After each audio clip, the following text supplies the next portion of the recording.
ஹரே கிருஷ்ணா. பக்தர் எல்லாருக்கும் இனிமையான மாலை வணக்கம்.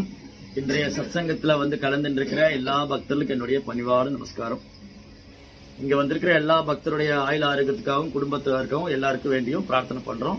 ஹரே கிருஷ்ணா ஹரே கிருஷ்ணா கிருஷ்ண கிருஷ்ணா ஹரே ஹரே ஹரே ராம் ராம ராம் ஹரே ஹரே. இன்னைக்கு வகுப்பு ரொம்ப முக்கியமான வகுப்பு. நம்ம இந்த மனித குலத்துக்கு நிறைய கடமை எல்லாம் இருக்கு. மனித குலத்துக்கான தர்மம், மனித பிரிவை எடுத்தவங்களுக்கு சில கடமைகள்லாம் இருக்கு. பெற்றோருக்கான தர்மம், பிள்ளைகளுக்கான தர்மம், கணவனுக்கான தர்மம், மனைவிக்கான தர்மம், பிராமணருக்கான தர்மம், வைஷ்யர் வியாபாரிக்கான தர்மம், சத்திரிய தர்மம், இந்த மாதிரி நிறைய தர்மம் இருக்கு. இதுல நம்ம தர்மம் எது நம்ம தெரிஞ்சுக்கணும். தர்மத்தை பின்பற்றாதவங்களை சாஸ்திரம் விலங்கோடு ஒப்பிடுது. தர்மே நகினா பசுபி சமானா. யார் தர்மத்தை ஃபாலோ பண்றது இல்லையோ அவங்க விலங்குகளோடு ஒப்பிடுறாங்க. ஏன்னா விலங்குக்கு ஏதாவது தர்மம் இருக்கா? விலங்குக்குன்னு ஒரு தர்மம் கிடையாது. விலங்கு என்ன வேணாலும் சாப்பிடும், யார் கூட வேணாலும் புலன்பு அனுபவிக்கும், எப்படி வேணாலும் வாழும். சோ விலங்குக்கு தர்மம் கிடையாது, மனிதனுக்கு தர்மம் இருக்கு. அப்ப தர்மம்னா என்னது? தர்மம் து சாக்ஷாத் பகவத் பிரணீதம். பகவான் என்ன சொல்றாரு அது தர்மம். இந்த படைப்பின் ஆரம்பத்துல இந்த உலகத்தையும் படைச்சு உயிர்வாளிகளை அனுப்பி நமக்கு சில தர்மங்களையும் கொடுத்திருக்காங்க. இந்த யாகம் பண்ணி இதெல்லாம் பண்ணா நம்ம இந்த மனித வாழ்க்கையை நம்ம சரியா பயன்படுத்திட்டு பிறப்பு இறப்புங்கிற சக்கரத்திலிருந்து விடுபடலாம். மனித வாழ்க்கையின் குறிக்கோள் இதுதான். மனித வாழ்க்கையின் குறிக்கோள் தர்ம அர்த்த காம மோக்ஷா. தமிழ்ல சொன்னா அறம் பொருள் இன்பம் வீடு. முதல்ல என்னுடைய அறம் என்னன்னு தெரிஞ்சுக்கணும். என்னுடைய தர்மம் என்ன, நான் என்ன செய்யணும். அப்புறம் அந்த தர்மப்படி எப்படி பொருளாதார முன்னேற்றம் இல்லையா? அருள் இல்லாருக்கு அவ்வுலகம் இல்ல, பொருள் இல்லாருக்கு இவ்வுலகம் இல்ல இல்லையா? இங்க காசு இல்லாம ஏதாவது பண்ண முடியுதா? ஒன்றும் பண்ண முடியாது இல்லையா? காடியில பெட்ரோல் போட்டாதான் வண்டி ஓடுது இல்லையா? வயிற்றுக்குள்ள உணவு போட்டாதான் உடல் வேலை செய்யும். அப்போ இந்த உடலையும் ஆன்மாவையும் பராமரிக்கிறதுக்கு வேண்டி நம்ம ஒர்க் பண்ணி தான் ஆகணும், வேலை பண்ணி தான் ஆகணும். அப்போ பொருளாதாரம் வேணும். இப்போ எங்களை மாதிரி பிரம்மச்சாரிகள் சன்னியாசிகள் பிக்ஷை எடுத்து வாழ்ற வாழ்க்கை, என்னோட வாழ்க்கையை பிக்ஷை எடுத்து வாழ்றது. ஆனா குடும்பஸ்தர் அப்படி இல்லை. அவனுக்கு மனைவி, குழந்தைங்க, குடும்பம். அப்போ பொருளீட்டணும். அப்போ ஒரு இல்லறத்தானுடைய ஒரு குடும்பத்துடைய தர்மம் என்னன்னு தெரிஞ்சுக்கணும். அதை எப்படி சரியா பண்ணிட்டு ஒரு ஆண் ஒரு பொண்ணு கல்யாணம் பண்ணிட்டு குழந்தை எல்லாம் பேத்துட்டு அந்த தர்மத்தை ஒழுங்கா பண்ணிட்டு பொருளாதாரம், வீடு, நிலம் எல்லாம் வேணும் இல்லையா? இப்ப நான் அப்படியே அந்த மரத்துக்கடியில் கூட படுத்துக்கலாம். எனக்கு வீடு தேவையில்லை. ஏதோ சத்திரத்துல, மரத்துல, கோயில தங்கிக்கலாம். பிரம்மச்சாரியா இருக்கணும், சன்னியாசி. பட் குடும்பஸ்தர் அப்படி தங்க முடியாது. குடும்பஸ்தருக்கு வீடு வேணும், நிலம் வேணும், குழந்தைகள் வேணும், உறவினர்கள் எல்லாம் இருக்காங்க இல்லையா? முதல்ல என்ன ஆகும், ஒரு ஆண் ஒரு பொண்ணை பார்ப்பாங்க. ஒரு ஆண் அதான் பொண்ணு பார்க்க போறேன்னு சொல்றாங்க இல்லையா? இவரு பையன் பொண்ணு பார்க்க போறாங்க, பொண்ணு பையனை பார்த்தாங்க, ரெண்டு பேருக்கு முடிச்சு போச்சு, கல்யாணம் பண்ணிட்டாங்க. அப்ப முடிச்சு போட்டாங்க. அது என்ன ஆயிடுது? ஹிருதய கிரந்தி முதல்ல இதயத்துல முடிச்சு விழுகும், அப்புறம் கழுத்துல முடிச்சு விழுந்துடும். ரைட்டா? அதுக்கப்புறம் என்ன ஆகுது? கல்யாணம் பண்ணதுக்கு அப்புறம் அவங்களுக்கு கிரக கஷேத்திர சூக்த ஆப்தை, வீடு இல்லையா? ஒரு குடும்பஸ்தர் தெருவில் தங்க முடியுமா? வீடு வேணும். அப்புறம் அந்த காலத்துல விவசாயத்தை நம்பி இருந்தாங்க, நிலம் வேணும். இன்னைக்கு மோட்டார் காடியும் இண்டஸ்ட்ரி நம்பி வாழ்றோம். ஆனா ஒரு காலத்துல அந்த வாழ்க்கை இல்லை. ஒரு காலத்துல இயற்கையை நம்பி வாழ்ந்தோம். இயற்கையான தானியங்கள், காய்கறிகள், பால், பழம், இதுதான் சத்தான உணவு. இன்னைக்கு நிறைய சம்பாதிக்கிறோம், விஷத்தை சாப்பிடுறோம். ஒரு காலத்துல என்ன இருக்கோ அது எளிமையா சாப்பிட்டு ஆரோக்கியமா வாழ்ந்தாங்க இல்லையா? ஒரு 50-60 வருஷத்துக்கு முன்னாடி இயற்கையோடு சேர்ந்து வாழ்ந்தாங்க. இன்னைக்கு இயற்கைக்கு எதிராக செயல்படு நம்ம நிறைய நோயெல்லாம் சம்பாதிச்சு. அப்போ கிரக வீடு வேணும், நிலம் வேணும், அப்புறம் குழந்தைகள் வந்துடும், அப்புறம் குடும்பம், நண்பர் எல்லாம் வந்துடும். கடைசியில் என்ன ஆயிடும்? நான் இந்த உடம்புன்னு நினைச்சிட்டேன். அகம் மம இது நான் இந்த உடம்பு, இது என்னுடைய மனைவி, என் குடும்பம், என் சமுதாயம், அப்படி மறந்து போயிடும். அப்ப என்ன ஆகுதுன்னா மனித வாழ்க்கை தர்ம அர்த்த, நான் என்னுடைய தர்மம் என்ன தெரிஞ்சுட்டணும். அதுக்கப்புறம் நான் பொருளாதார முன்னேற்றம் எப்படி அடையிறது, அப்புறம் என்னுடைய ஆசைகளை பூர்த்தி பண்ணி ஒரு பொண்ணை கல்யாணம் பண்ணிட்டு குழந்தையெல்லாம் பெற்றுட்டு இல்லற வாழ்க்கையில அதோட நின்றக்கூடாது. இறுதியில மோட்சம், அறம் பொருள் இன்பம் வீடு, இறுதியில மோட்சம். வீடுனா நான் வீடு வாங்கிட்டே இதான் எனக்கு முடிஞ்சதுன்னு நினைச்சிடக்கூடாது. இந்த வீடு வேற. நம்ம என்ன நினைச்சக்கூடாது? ஓ அன்னைக்கு சொன்னாங்களே அறம் பொருள் இன்பம் வீடு, நான் வேலைக்கு போறேன், கல்யாணம் பண்ணிட்டேன், வீடு கட்டிட்டேன், அவ்வளவுதான் முடிஞ்சது. அப்படி இல்லை. இந்த வீடு இல்லை. அந்த வீடு இறைவனுடைய வீடு, ஆத்மீக லோகம், இறைவனடி, பகவானுடைய தாமரை திருப்பாதத்துக்கு போகணும். அதுதான் மனித குலத்துடைய தர்மம். மனித குலத்துக்கு ஒரே தர்மம் என்னன்னா கிருஷ்ணரை அடையணும், பகவான்கிட்ட திரும்ப போகணும். ஆனா பெரும்பாலும் இதை மறந்துட்டோம். இது யாரும் சொல்லிக் கொடுக்கல. பள்ளிக்கூடத்துல பெருமனே சும்மா பௌதிக கல்வி தான் சொல்லி தராங்க. திருக்குறள் பேருக்கு தான் சொல்லிக் கொடுக்குறாங்க. திருவள்ளுவரே நாத்திகரா மாத்திட்டாங்க. நீங்க தமிழ்நாட்டுல வந்தீங்கன்னா திருவள்ளுவர் நாத்திகரா மாத்திட்டாங்க. திருக்குறளுக்கு இவங்களாம் ஒரு அர்த்தம் கற்பிக்கிறாங்க. ஆனா ஒரு முதல்ல என்ன சொல்றாரு, அகர முதல் எழுத்தெல்லாம் ஆதி பகவன், ஆதி பகவன் முதற்றே உலகு. அவர் இறைவன், பிறவி பெருங்கடல் நீந்துவார் நீந்தாதார் இறைவனடி சேராதார். பகவானுடைய தாமரை பார்த்து போகணும் திருவள்ளுவர் சொல்றாரு. அவரை நாத்திகர் ஆக்கிட்டாங்க. அதுதான் நம்ம மக்களுடைய சாதனை. ஒரு பக்கம் விஞ்ஞானிகள், ஒரு பக்கம் பேரளவான சினிமா நடிகர்கள், அப்புறம் நாத்திக தலைவர்கள், இப்படி சமுதாயத்துல வந்து மக்களை தவறா வழிநடத்தக்கூடியவங்க நிறைய இருக்காங்க. அவங்க பின்னாடி போகக்கூடாது. அவங்க பின்னாடி போகணும்னா இப்படி இந்த வழி தெரியாம போய் அந்த ஆத்துல விழுந்த கதையாரு. ஒரு கூட பின்னாடி போய் ஒரு கூட வந்தாரு, வாங்க உங்களை இஸ்கான் கூட்டிட்டு போறேன்னு வந்துட்டு அவர் கண்ணு தெரியல, நேரா போய் அவர் ஆத்துல விழுந்தார். அவர் கூட சேர்ந்து நாமும் போய் ஆத்துல விழுந்தோம். லெப்ட்ல வந்தா இஸ்கான் வந்துடலாம் இல்லையா? அந்த கூடங்களோட போய் அந்த ஆத்துல விழுந்த கதை தான். அது மாதிரி கூடங்களுடைய வழி நம்ம ஃபாலோ பண்ணக்கூடாது. நம்ம யாரை ஃபாலோ பண்ணணும்னா நம்ம சாஸ்திரம் ஃபாலோ பண்ணணும். ஆச்சாரியர்கள், அங்கீகரிக்கப்பட்ட அதிகாரப்பூர்வமான ஆச்சாரியர் என்ன சொல்றாங்க, அப்பதான் மனித வாழ்க்கையோடைய குறிக்கோள் என்ன தெரியும். அப்ப இந்த முதல் அத்தியாயத்துல அர்ஜுனன் வந்து என்ன சொல்றாரு, இந்த மகாபாரத யுத்தம் தேவையில்லை, மகாபாரத யுத்தம் தேவையில்லை, எதுக்கு நிறைய பேரை கொல்லணும், நான் பண்ண மாட்டேன், ஒரு 5 காரணம் சொல்லி இந்த யுத்தம் பண்ண மாட்டேன்னு சொல்றாரு. படிச்சிருக்கீங்களா? பகவத்கீதை படிச்சிருக்கீங்களா? 5 காரணம் தெரியுமா அர்ஜுனன் யுத்தம் பண்ண மாட்டேங்க? இவங்கெல்லாம் என் சொந்தக்காரங்க, இவங்களை எப்படி நான் கொல்லுவேன், அப்புறம் அவங்களை கொண்டுட்டா எப்படி நான் சந்தோஷமா இருப்பேன், அப்புறம் இவங்க கொண்டா எனக்கு பாவம் தான் வந்து சேரும், என் குலம் நான் பெரியவங்க எல்லாம் இறந்து போயிட்டாங்கன்னா, என் குடும்பத்துல பெரியவங்க எல்லாம் இறந்து போயிட்டா இளைய தலைமுறை யார் வழி நடத்துவாங்க? இன்னைக்கு ஆல்ரெடி வழி நடத்துறதுக்கு யாரும் இல்ல. ஏன்னா பெரியவங்களுக்கே என்ன பண்றது தெரியல. ஒரு 2 ஜெனரேஷன் பின்னாடி போனா இப்போ உள்ள வயதான பெரியவங்களுக்கே என்ன பண்ணணும்னு தெரியல. பாட்டியம்மா உட்காந்து டிவி பார்த்து சீரியல் பார்த்துட்டு இருக்காங்க. ஒரு காலத்துல பாட்டியம்மாவோட வேலைன்னா குழந்தைகளுக்கு ராமாயணம் மகாபாரதம் சொல்லி கொடுத்துட்டு இருந்தாங்க. இன்னைக்கு கங்கா யமுனா சரஸ்வதி சீரியல் எல்லாம் பார்த்துட்டு இருக்காங்க. நதிகள் ஓடுதோ இல்லையோ டிவி சீரியல் நிறைய பேர் வருது, கங்கா சரஸ்வதி கோதாவரி. அது மாதிரி பாட்டியம்மாலாம் உட்காந்து டிவி சீரியல் பாக்குறாங்க, தாத்தா எல்லாம் உட்காந்து வெட்டி கதை பேசிட்டு இருக்காங்க. ஆனா ஒரு காலத்துல பாட்டி தாத்தாவும் குழந்தைகளுக்கு ராமாயண கதை, மகாபாரத கதை, இதிகாச புராணங்கள் சொல்லி கொடுத்தாங்க. அப்புறம் ஸ்கூல்ல ஒரு நாள் இது பாடமா இருந்துச்சு. இன்னைக்கு பள்ளிக்கூடத்துலயும் பாடம் இல்ல, வீட்லயும் இல்ல. அப்ப என்ன ஆச்சுன்னா, சமுதாயத்துல பெரியவங்க வீழ்ச்சி அடையும் போது, சமுதாயத்துல முக்கியமான பொறுப்புல இருக்கிறவங்க, பெற்றோர்கள், குருவா இருக்கிறவரு, பெற்றோர்கள், டீச்சர், குரு, அப்புறம் வந்து பேரண்ட்ஸ், இவங்கெல்லாம் வந்து சரியா தன்னோட ஃபாலோவர்ஸ் வந்து தன்னை பின்பற்றக்கூடியவங்கள சரியா வழி நடத்தினா அந்த சமுதாயம் வீழ்ந்த சமுதாயம். ஏன்னா அவங்களுக்கு என்ன பண்ணணும்னு தெரியாது. மனித வாழ்க்கை கிடைச்சும் அது புலன்பத்துக்காக போயிடும், புலன் திருப்திக்காக. அப்ப என்ன, அந்த சமுதாயம் வந்து வீழ்ச்சி அடையும். அப்படி வீழ்ச்சி அடைகிற சமுதாயம் நரகத்துக்கு போகும்னு சொல்றாரு அர்ஜுனன். குல பண்பாடு, நம்முடைய மனித குலத்துக்கான பண்பாடு இருக்கு, நம்ம மனித குலத்துக்கான தர்மம் இருக்கு. அந்த குல தர்மம், குல பண்பாடை வந்து நம்ம கல்ச்சர், நமக்கு ஒரு கலாச்சாரம் இருக்கு. கலாச்சாரம் இல்லாத வாழ்க்கை தான் மேற்கத்திய வாழ்க்கை. மேற்கத்திய நாகரிகத்துக்கு கலாச்சாரம் கிடையாது, அவங்க எப்படி வேணாலும் வாழ்வாங்க. ஆனா நம்முடைய சனாதன தர்மத்துல கலாச்சாரம் இருக்கு. ஒரு ஆண் பெண் எப்படி இருக்கணும், எந்த மாதிரி வாழணும், எப்படி அவங்க தர்மத்தை செய்யணும், எப்படி இறைவனை திருப்திப்படுத்தணும், இதெல்லாம் இருக்கு. அப்போ இது வந்து இப்ப யாரும் சொல்லி தர்றது இல்ல. அதனால என்ன ஆகுதுன்னா, இன்னைக்கு வந்து தேவையில்லாத சந்ததிகள் நிறைய வந்திருக்கு. தேவையில்லாத சந்ததிகள் எப்படி கண்டுபிடிக்கிறது? அவனும் தன்னை விடுவிச்சுக்க முடியாது, தன் பெற்றோரையும் விடுவிக்க முடியாது. எந்த மாதிரி குழந்தைங்க இப்ப இருக்காங்க, அவங்களுக்கு இதெல்லாம் நம்பிக்கையே இல்லை.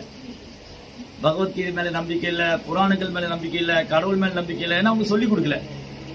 ஏன்னா அப்பா அம்மாவுக்கே தெரியாது, அப்புறம் தாத்தா பாட்டிக்கும் தெரியாது. இப்படி ஒரு 2 ஜெனரேஷன் பின்னாடி போயிட்டா நாமளே இதை ஃபாலோ பண்ண விட்டுட்டோம். நாமளே விட்டுட்டதுனால இன்னைக்கு இருக்கிற ஜெனரேஷன் வந்து, இன்னைக்கு இருக்கிற இளைய தலைமுறைகள் வந்து பெரும்பாலும் விஞ்ஞானத்தை நம்பக்கூடியவங்களாகவும் பௌதிக விஷயங்களை நாட்டமுள்ளவங்களாகவும் பௌதிக கல்வி தான் உயர்ந்த அறிவுன்னு நினைச்சிட்டு இருக்காங்க. அப்புறம் மனுஷ வாழ்க்கையை அனுபவிக்கிறதுக்கு நினைச்சிட்டு இருக்காங்க. இப்படி வந்து தவறா வந்து அவங்க வழிநடத்தப்படுறாங்க. இதனால என்னாச்சுன்னா, டோட்டல் சொசைட்டி, மொத்த சமுதாயமும் அறியாமையில் இருக்கு. அப்போ இங்க அர்ஜுனன் என்ன பயப்படுறாரு அப்படின்னா, கிருஷ்ணா நீங்க இந்த மகாபாரத யுத்தம் பண்ண சொல்றீங்க, இந்த யுத்தம் செஞ்சா என்ன ஆயிடும்னா, இந்த பெரியவங்க எல்லாம் இறந்து போவாங்க. பீஷ்மா, துரோணா, இவங்க பீஷ்மர், துரோணர், அப்புறம் வந்து கிருப்பாச்சாரியா, இவங்கெல்லாம் ஃபேமிலியில ரொம்ப முக்கியமானவங்க. இவங்கெல்லாம் இறந்து போயிட்டாங்கன்னா இளைய தலைமுறை யார் வழிநடத்துவாங்க? முன்ன வந்து எப்படி இருந்ததுன்னா, முன்ன ஜாயிண்ட் ஃபேமிலி இருந்தது, முன்ன கூட்டு குடும்பம் இருந்தது. இந்த கூட்டு குடும்பத்துல தாத்தா, பாட்டி, அத்தை, மாமா, சித்தப்பா, பெரியப்பா எல்லாம் இருப்பாங்க. யாரோ ஒருத்தர் சொல்லி கொடுத்துட்டே இருப்பாங்க, இப்படி பண்ணக்கூடாது, அதை அப்படி பண்ணாத, இது இப்படி பண்ணாத, கைட் பண்ணிட்டே இருப்பாங்க. இப்ப என்ன ஆயிடுச்சு, எல்லாம் ஸ்பிளிட் ஆயிட்டாங்க. இப்போ வந்து கணவன் மனைவி சேர்ந்து வாழ்ந்தாலே பெரிய விஷயம் ஆயிடுச்சு. இப்போ அப்ப இருக்க தாத்தா பாட்டியில வீட்டுல வச்சுக்கிறது இல்லையா? அப்பா அம்மா பத்தி சொல்ல என்ன இருக்கு? மேரேஜ் பண்ணும்போது இந்த பொண்ணு சொல்லிதான் உங்க அப்பா அம்மா வீட்டுல இருக்க கூடாது இல்லையா? அவர் சொல்லிடுறாரு, நீ இதெல்லாம் ஃபாலோ பண்ணும். அவங்களோட அக்ரிமெண்ட் தான். இன்னைக்கு வந்து கலியுகத்துல கல்யாணம் ஒரு வெறும் அக்ரிமெண்ட் தான். அந்த அக்ரிமெண்ட்ல டிஸ்அக்ரி ஆயிடுச்சுன்னா உடனே டிவோர்ஸ் பண்ணிடுவாங்க. என்ன ஒண்ணு பிடிக்கல, அவ்வளவுதான் இல்லையா? சோ இன்னைக்கு சொசைட்டி வந்து என்ன, சரியான ட்ரைனிங் கிடையாது, சரியான பயிற்சி இல்லாதனால இல்லறம்ங்கிறது ஒரு தர்மம். இல்லற வாழ்க்கை ரொம்ப புனிதமானது. கணவன் மனைவி உறவு புனிதமானது. ஆனா அதோட வேல்யூ தெரியல. நமக்கு வேல்யூ தெரியாதனால நம்ம அதை ப்ராப்பரா யூட்டிலைஸ் பண்ணி தெரியல. நமக்கு அதை சரியா வாழ தெரியல. இப்படி பெற்றோர்களும் தாத்தா பாட்டிகளுமே இந்த நிலைமையில இருக்கும்போது இப்போ ஜெனரேஷன் என்ன ஆகும்? இனி அடுத்து வரக்கூடிய ஜெனரேஷனுடைய நிலைமை என்ன? எல்லாமே கேள்விக்குறியா இருக்கு. அடுத்து வரக்கூடிய தலைமுறைகள். அப்ப அர்ஜுனன் என்ன பயப்படுறாரு, இந்த பெரியவங்க எல்லாம் கொண்டுட்டா யார் எங்களை வழி நடத்துவா? இந்த பயம் வந்து ஒருத்தருக்கு இருக்கணும். இப்ப இருக்கிற பேரண்ட்ஸ்க்கு வந்து நம்ம குழந்தைகளுக்கு நம்ம கலாச்சாரம் சொல்லிக் கொடுக்கலன்னா அந்த குழந்தைங்க என்ன ஆவாங்க? அப்புறம் இந்த சனாதன தர்மம் என்ன ஆகும்? நம்முடைய கலாச்சாரம், நம்முடைய வேத கலாச்சாரம் போயிடுச்சுன்னா என்ன ஆகும்? எல்லாம் நரகத்துக்கு தான் போவாங்க. இப்ப அதுவும் நம்பிக்கை இல்ல. நரகம்லாம் நம்புறது இல்லை யாரும். சொர்க்கமாவது நரகமாவது இருக்கிற வரைக்கும் எல்லாம் அனுபவிச்சிடும், செத்து போயிடணும். என்ன சொர்க்கம் நரகம்லாம் நம்ம சொன்னா நம்ப மாட்டாங்க. சினிமா படத்துல எடுத்தா நம்புவாங்க.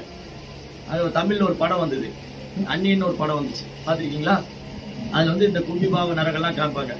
அந்த தாமீஸ்வரம், ரௌரவம், மகாரௌரவம், கும்பிபாகம், இது மாதிரி ஒரு 28 நரகலோகம் இருக்கு. இந்த 28 நரகலோகமும் கருவர புராணத்திலே இருக்கு, பாகவத புராணத்துல இருக்கு. சொன்னா நம்ப மாட்டாங்க. சினிமா படம் எடுத்தோன்னே ஓ அப்படியெல்லாம் இருக்கான்னு வாயை திறந்து பார்த்துட்டு இருக்கோம். இதுதான் நம்ம நிலைமை. இன்னைக்கு வந்து குழந்தைகளை யார் வழி நடத்துறாங்க அப்படின்னா சினிமா நடிகர் தான் வழி நடத்துறாங்க. அவங்க சினிமா நடிகர் சொல்றதா அவங்க வேத வாக்கு. அந்த சினிமா நடிகர் தான் கடவுள். ஆண்டவரேங்கிறது, தெய்வமேங்கிறது, அதோட அந்த வார்த்தையோட மீனிங்கே தெரியாது.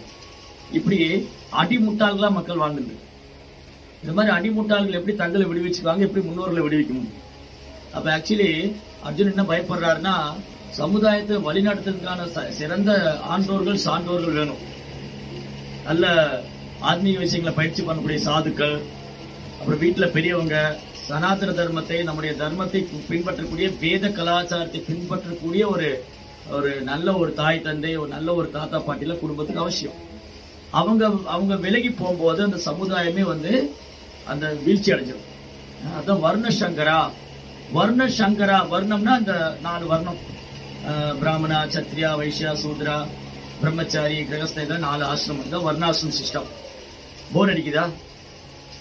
சனாதன தர்மம்னா வர்ணாசிரம சிஸ்டம். சனாதனம்னா நித்தியமானது, மாற்றம் இல்லாதது, நிலையானது.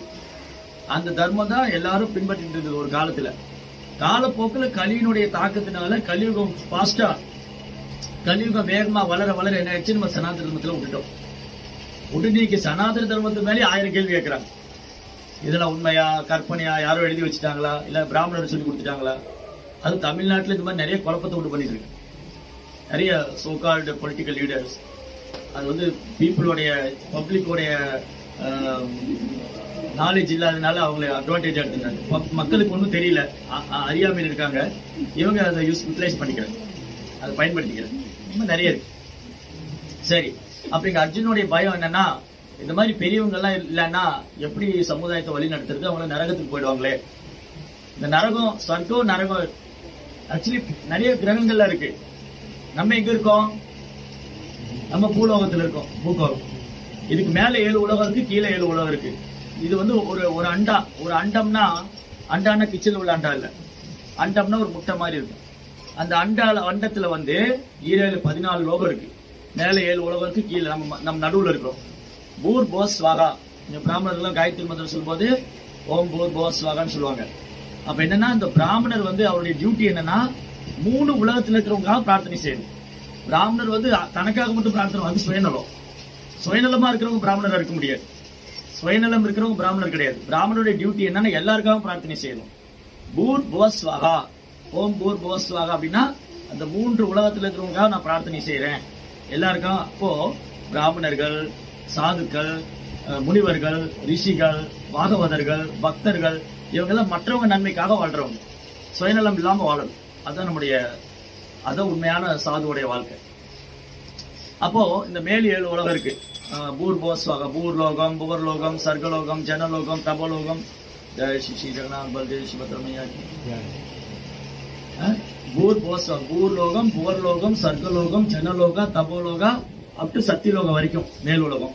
அது மாதிரி கீழே அத்தல, பித்தல, சுத்தல, தலாத்தல, மகாத்தல, ரசாத்தல, பாத்தால, கீழே 7 உலகம் இருக்கு. மேலே 7, கீழே 7, டோட்டல் 14. இது ஒரு பேக்கேஜ். இந்த மாதிரி டிஃபரெண்ட் பேக்கேஜஸ் இருக்கு. ஒரு கண்டெய்னருக்குள்ள எல்லாத்தையும் போடுற மாதிரி ஒரு அண்டத்துக்குள்ள கிருஷ்ணர் வந்து எண்ணற்ற கிரகங்களை வச்சிருக்காரு. அது மாதிரி எண்ணற்ற அண்டங்கள் மிதந்துகிட்டு இருக்கு. கார்ணவா ஜலே பஜதிஸ்ம யோகா நித்ரம் அனந்த ஜெகதண்ட சரோம கூபா ஆதார சக்தி மவலம்ப பரம் சமூர்த்தி கோவிந்தமாதி புருஷம் தமகம் பஜாமி. நம்ம என்ன மகாவிஷ்ணு சாதாரணமா நினைச்சுக்கிட்டு இருக்கோம். மகாவிஷ்ணு யாருன்னு தெரிஞ்சா நீங்க அப்படியே வாயை திறந்து கண்ணு அகலமா வச்சுதான் கேட்கணும். மகாவிஷ்ணுடைய ரோம கூபம், ரோம கூபம்னா இப்படி ஒரு முடியை பிடிச்சி இப்படி இழுத்தீங்கன்னா ஒரு புள்ளி வரும். மகாவிஷ்ணுடைய ஒரு ரோம கூபத்திலிருந்து எண்ணற்ற அண்டங்கள் வருது. அதுல ஒரு அண்டத்துக்குள்ள 14 லோகம். அந்த ஒரு 14 லோகத்துல ஒரு பூகோளம். அந்த பூலோகத்துக்குள்ள மலேசியா. அந்த மலேசியாக்குள்ள வந்து ஆலூர் சத்தார். ஆலூர் சத்தாருக்குள்ள ஒரு சின்ன ஒரு வீடுக்குள்ள உட்காந்துட்டு மகாவிஷ்ணு பத்தி நம்ம பேசிட்டு இருக்கோம். எப்படி புரிஞ்சுக்க முடியும்? யோசிச்சு பாருங்க. எண்ணற்ற அண்டங்கள் இருக்கு. அதுல ஒரு அண்டம், ஒரு சாம்பிள் எடுத்துக்கோங்க. ஒரு அண்டத்தை சாம்பிள் எடுத்து அதுக்குள்ள 14. அந்த 14க்குள்ள பூலோகம். அந்த பூலோகத்துக்குள்ள வந்து மலேசியா. அந்த மலேசியாக்குள்ள ஒரு இடம். அதுக்குள்ள இங்க உட்காந்துட்டு கடவுள் இருக்காரா இல்லையா, அவர் எப்படி இருப்பாரு, என்ன நாலேஜ் இருக்கு? இந்த சின்ன மூலையில வச்சுட்டு எல்லாம் கண்டுபிடிக்க முடியாது. அது வந்து சாஸ்திரம் படிக்கணும், பகவத்கீதை படிக்கணும், பாகவதம் படிக்கணும், ஆச்சாரியர் எழுதுன்னு கேட்கணும், படிக்கணும், பக்தர்கிட்ட கேட்கணும். அப்பதான் புரியும். மகாவிஷ்ணு சும்மா நம்மள மாதிரி சின்ன பையன்லாம் கிடையாது. அவர் மகாவிஷ்ணு. அவர் புரிஞ்சுக்கிறதுக்கு இந்த சின்ன மூளையெல்லாம் பத்தாது. இந்த காலேஜில் போய் இன்ஜினியரிங் எல்லாம் முடிச்சு சர்டிஃபிகேட் வாங்கிட்டேன், நான் பிஹெச்டி பண்ணிட்டேன், நான் டாக்டர் ஆயிட்டேன், மகாவிஷ்ணு தலைகளாலும் புரிஞ்சுக்க முடியாது. மகாவிஷ்ணு புரிஞ்சுக்கணும்னா பக்தி இருந்தா மட்டும்தான் புரிஞ்சுக்க முடியும். பக்தியாமாம் அபிஜானாதி யாவான் யசாஸ்மி தத்துவ. பக்தி தோண்டால மட்டும்தான் என்ன உள்ளவாறு புரிஞ்சுக்க முடியும் கிருஷ்ணன் சொல்றாரு. அப்போ அந்த மாதிரி எல்லா கிரகங்கள் இருக்கு. இப்ப இந்த உலகத்துல மனுஷங்களா இருக்கும் இல்லையா, நான் வந்து போகாதனால சொர்க்கலோகம் இல்லைன்னு ஆயிடாது. இப்ப நான் வந்து இதுக்கு போவே இல்லை, இது வரைக்கும் தாய்லாந்து போனதே இல்லை. ஆனா நீங்க சொல்றீங்க தாய்லாந்துல வந்து நிறைய கோயில்கள்லாம் இருக்கு, நிறைய புத்திஸ்ட் மாங்க்ஸ் எல்லாம் இருக்காங்க, நான் நம்ப மாட்டேங்கிறேன். அதெல்லாம் நம்ப முடியாது, அப்படிலாம் ஒண்ணும் கிடையாது. தாய்லாந்துல ஒண்ணும் கிடையாது. ஆனா நீங்க சொல்றீங்க இல்லைங்க நான் பார்த்திருக்கேன், அதெல்லாம் கிடையாது, நீங்க சும்மா அதை சொல்றீங்க. அப்படி கிடையாது. அப்ப நான் பார்த்தாதான் தாய்லாந்து இருக்குன்னு அர்த்தம் இல்ல. தாய்லாந்து இருக்கு, நான் போகல. நான் போகாதனால இல்லைன்னு ஆயிடாது இல்லையா. நான் வேறு கிரகத்துக்கு போகாதனால இங்க இல்லைன்னு ஆயிடாது. அது இருக்கு, என் அறிவுக்கு தெரியல, என்னுடைய புத்தி கெட்டல, என் அறிவுக்கு தெரியல, அதனால அப்படி கிரகம் இல்லாம போயிடாது. அந்த மாதிரிதான் ஒருத்தருடைய செயலுக்கு தகுந்தாற்போல ஒரு கிரகத்துல பெருவெடுக்கிறோம். இப்ப இந்த உலகத்திலேயே எல்லாரும் அழகா இருக்காங்களா, எல்லாரும் படிச்சவங்களா இருக்காங்களா, எல்லாரும் புத்திசாலியா இருக்காங்களா, இல்ல எல்லாரும் மனுஷங்களா இருக்காங்களா? இல்லையே. மனிதர்களே பல கேட்டகரி இருக்காங்க. அழகானவங்க, அழகு இல்லாதவங்க, புத்திசாலி, புத்தி இல்லாதவங்க, மாற்றுத்திறனாளிங்க, நல்ல ஆரோக்கியம் இருக்கிறவங்க, படிச்சவங்க, படிக்காதவங்க, ஏழை, பணக்காரன், நடுத்தர குடும்பம், பலதரப்பட்ட கேட்டகரி இருக்கு. அப்புறம் விலங்குகளை பலதர, ஈவன் நாயா பிறந்தா கூட அது வந்து சில பணக்கார வீட்டு நாயா இருந்தா ரொம்ப பாக்கியம். அவர் பெட்லயே படுக்க வச்சுக்குவாரு, அதுக்கு வந்து 10,000 20,000 செலவு பண்ணுவாரு. தெருநாய் வந்து உட்காந்து யாரா பிஸ்கட் போடுவாங்களான்னு பார்த்துட்டு இருக்கோம் இல்லையா. நடுத்தர வீட்டு நாய் அந்த முதலாளி அவனுக்கு தகுந்த மாதிரி ப்ரொடெக்ட் பண்றாரு. அப்போ நாயோட வாழ்க்கையோட இவ்வளவு வித்தியாசம் இருக்கு. அப்ப இதெல்லாம் ஏன் இந்த வித்தியாசம்? அவரவர் கர்மவினை கேட்டால் போல பிறப்பு. கர்மனா தெய்வ நேத்திரேன ஜந்தர் தேகோ பவதி. நம்ம செய்த செயல் அதுக்கான வினை. அப்போ இந்த உலகத்திலே பல்வேறு உடல்கள் இருக்கு. 84 லட்சம் வகையான உயிரினங்கள் இருக்கு. ஜலஜா நவலக்ஷாணி, ஸ்தாவரா லட்ச விஞ்சதி, கிரமயோர் உத்தரசங்கரா, பக்ஷினாம் நவலட்சணம். தண்ணியில மட்டுமே அக்வாட்டிக்ஸ்ல வந்து 9 lakh ஸ்பீசஸ் இருக்கு. 9 லட்சம் வகையான உயிரினங்கள் தண்ணியில மட்டும் இருக்கு. அப்புறம் பறவைங்க, பூச்சிங்க, புழுக்கள், மனுஷங்க, தேவர்கள் இவ்வளவு இருக்கு இல்லையா. அப்போ இந்த எல்லாம் ஏன் இவ்வளவு வெரைட்டி? இந்த வெரைட்டில என்னன்னா அவங்களுடைய டிசைர், அவங்க விருப்பம், அவங்களுடைய வாழ்க்கை முறைக்கு தகுந்த மாதிரி உடல் கிடைக்கும். அப்போ இந்த மனித பிரிவு இருக்கு இல்லையா, இதை நம்ம டிசைட் பண்ணலாம். எனக்கு எந்த அடுத்த பிரிவு என்னவா இருக்கு. இந்த மனித வாழ்க்கையில் நம்ம முடிவு பண்ணலாம் அடுத்த வாழ்க்கை நம்ம என்னவா இருக்கலாம் அப்படின்னு. இந்த மனித வாழ்க்கையை கிடைச்சி நம்ம விலங்கு மாதிரி வாழ்ந்துட்டு இருந்தோம்னா அடுத்த வாழ்க்கை ஒரு விலங்கோட வாழ்க்கை. இப்போ உதாரணத்துக்கு ஒருத்தர் மனுஷ பிறவி கிடைச்சிருக்கு. அவர் கண்டதையும் சாப்பிட்றாரு, ஓடுறது போடுறது பறக்கிறது எல்லாத்தையும் சாப்பிட்றாரு. அப்ப கிருஷ்ணர் பாப்பாரு, இவருக்கு மனுஷ பிறவி என்னை அடையிறதுக்காக கொடுத்தேன், அதை மிஸ்யூஸ் பண்ணாரு, இவருக்கு என்ன பிடிச்சிருந்தது, ஓடுறது போடுறது பறக்கிறது உள்றது பறக்கிறதெல்லாம் சாப்பிட்டாரு இல்லையா. அப்ப அவருக்கு ஒரு அனிமலோடைய பாடி கொடுத்துரு, நாயாவோ பூனையாவோ இல்லை சிங்கமாவோ புலியாவோ. அவரு பொறிக்க வேண்டாம், அரைக்க வேண்டாம், எரிக்க வேண்டாம், அப்படியே சாப்பிடலாம். நான் அப்படியே சாப்பிடுவேன் அப்படின்னு சொல்ல. அந்த நான் சின்ன வயசுல இருக்கும்போது டிவியில அந்த ஆர்லிஸ் விளம்பரம் போடுவாங்க, நான் அப்படியே சாப்பிடுவேன் குழந்தை சொல்லுவோம். அந்த மாதிரி நீங்க கஷ்டப்பட வேண்டாம். ஒரு அனிமலை கொண்டு அதை வெட்டி அதை மசாலாலாம் போட்டு பொரிச்சு கிரிச்சு ஏன் அவ்வளவு கஷ்டப்படணும். கிருஷ்ணர் என்ன பண்ணுவாரு, ஒரு விலங்கோட பாடி கொடுத்துருவாரு, நீங்க அப்படியே சாப்பிட்டுக்கலாம். மசாலா தேவையில்லை, ஒரு நகல்லாம் பெருசா இருக்கும், பல்லு பெருசா இருக்கும், உங்களுக்கு டைஜஷன் கெப்பாசிட்டி இருக்கும், நிறைய நீண்ட நேரம் வச்சு சாப்பிட்டுக்கலாம். அப்புறம் உங்களுக்கு சிங்கம் அது குகையில வச்சுட்டு பல நாள் சாப்பிடும், அந்த மாதிரிலாம் வச்சுக்கலாம். அதுக்கான பாடி இருக்கு, அதுக்கான உடல் இருக்கு. அப்போ நம்ம செயல் தான் தீர்மானிக்குது எனக்கு அடுத்த உடல் என்னவா இருக்கணும், நம்ம எந்த மாதிரி செயல் பண்றோமோ அதுக்கு அந்த மாதிரி உடல். அப்போ பகவத்கீதை கிருஷ்ணன் என்ன சொல்றாரு, ஊர்த்துவம் கச்சந்தி சத்வஸ்தா மத்தியே திஷ்டந்தி ரஜசா ஜெகன்ன குண விற்த்திச்சா அதோ கச்சந்தி தாமசா. ஊர்த்துவம்னா மேல் நோக்கி போறது, ஊர்த்துவம் கச்சந்தி சத்வஸ்தா சாத்விகமான குணம்.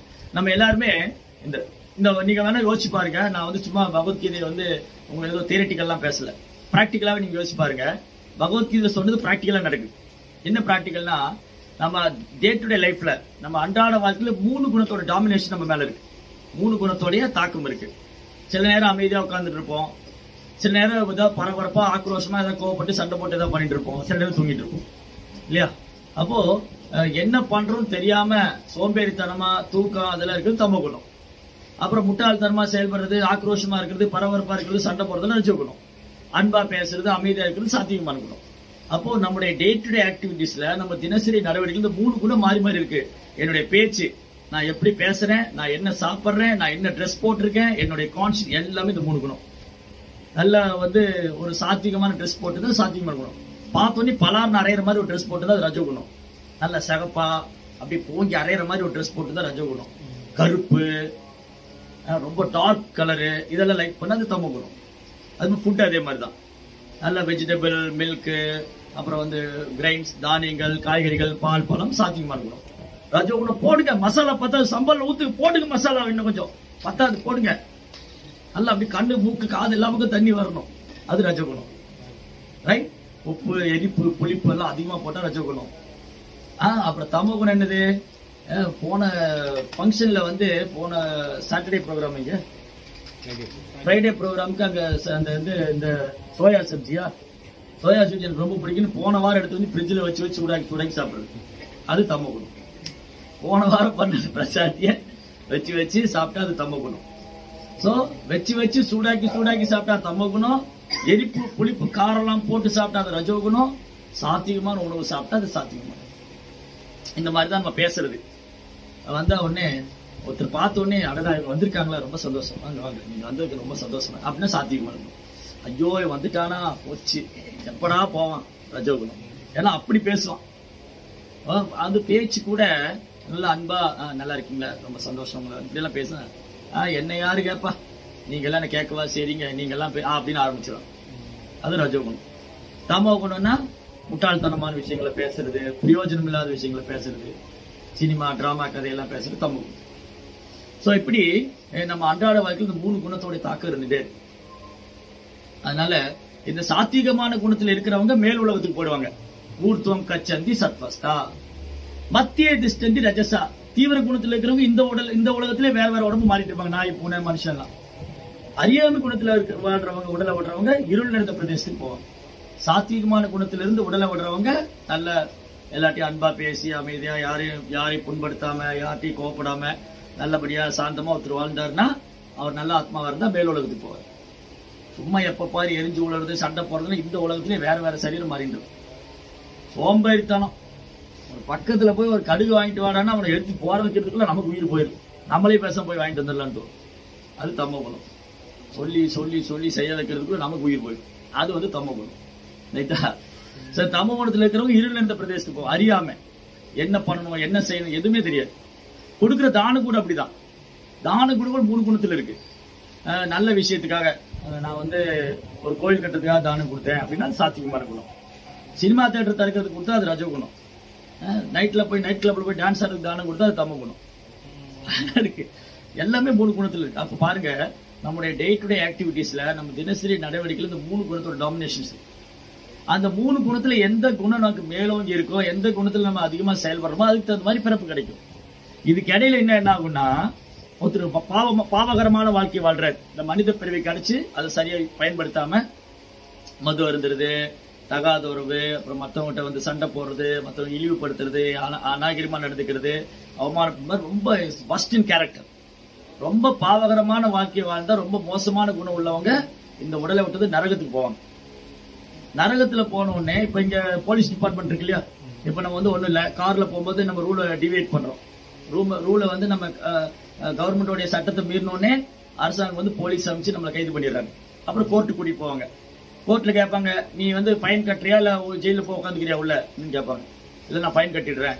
சில கேஸுக்கெல்லாம் ஃபைன் உண்டு, தண்டனை உண்டு, ரெண்டும் இருக்கும். ஒரு கேஸுக்கு வந்து பணம் கட்டிட்டு போயிடலாம். சில கேஸ் எல்லாம் தோணும் you have to be in பிரைசன்ல இருக்கணும். இந்த மாதிரிலாம் ரூல் இருக்கு இல்லையா. அதே மாதிரி இந்த எப்படி இந்த பூமியில வந்து ஒரு கோர்ட் இருக்கு, போலீஸ் டிபார்ட்மெண்ட் இருக்கும், அதே மாதிரி இறைவனுடைய கோர்ட்ல, பகவானுடைய கோர்ட்ல ஜட்ஜு வந்து யமராஜ்.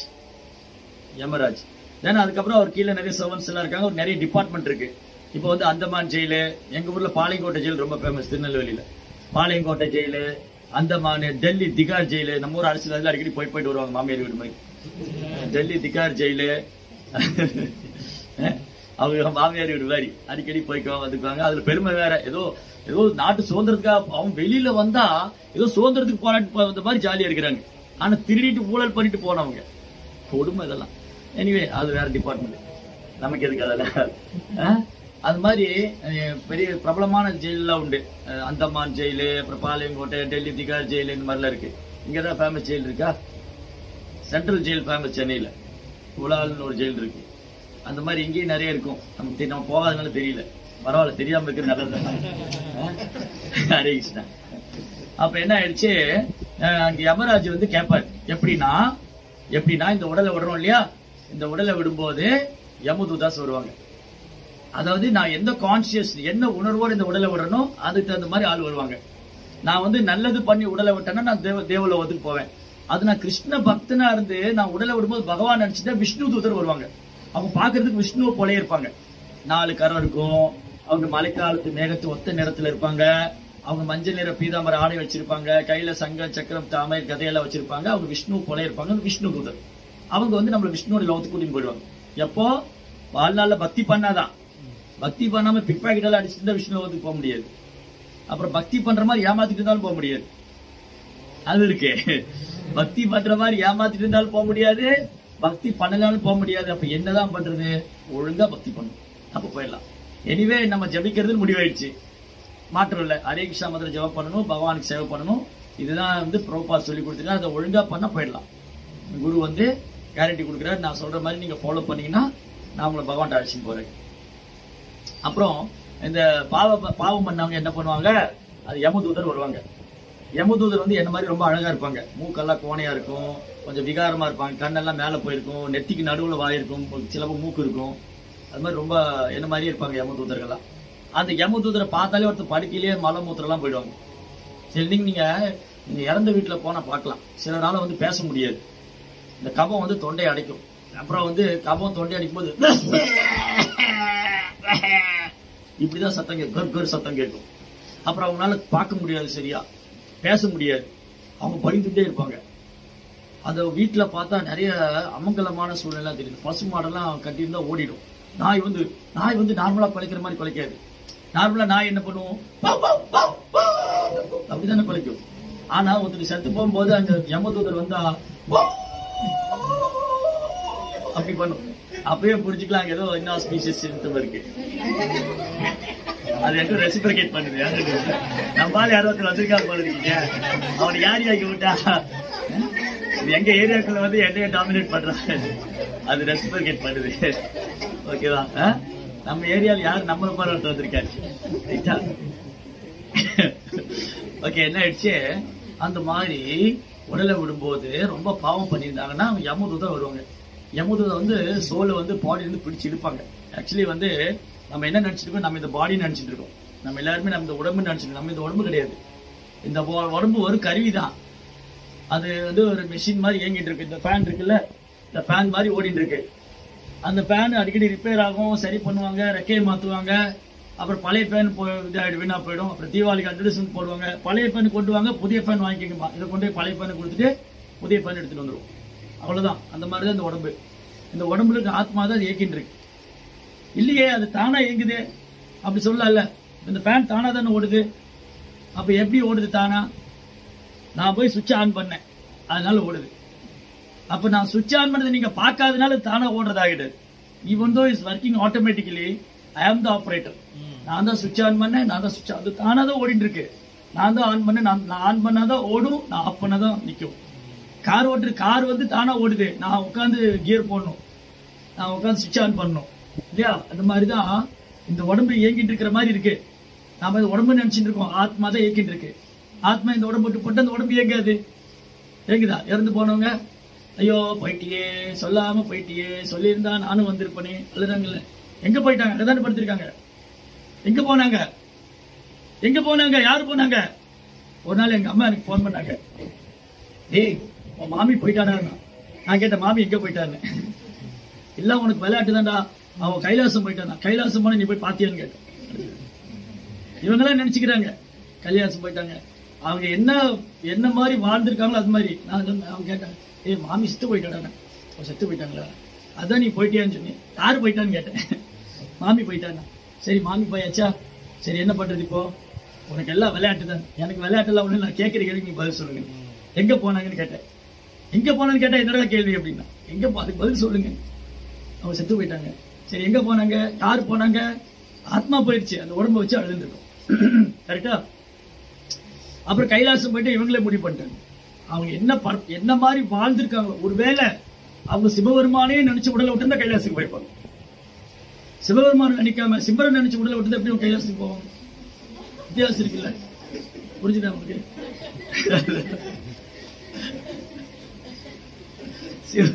சிவபெருமான் நினைச்ச உடலை விட்டு தான் அங்க போயிருப்பாங்க இல்லையா? சோ அது கான்சியஸ்னஸ் டிசைட் பண்ணுது. அப்புறம் அது வேற இன்னொரு விஷயம். எங்க ஊர்ல எல்லாம் வந்தீங்கன்னா அவங்க என்ன சொல்லுவாங்கன்னா, இப்போ நீங்க வைகுண்டம் போகணுமா, நீங்க வைகுண்டம் போகணுமா, சந்தோஷமா இருக்காங்க, நீங்க வைகுண்டம் போறது சந்தோஷமா உங்களுக்கு?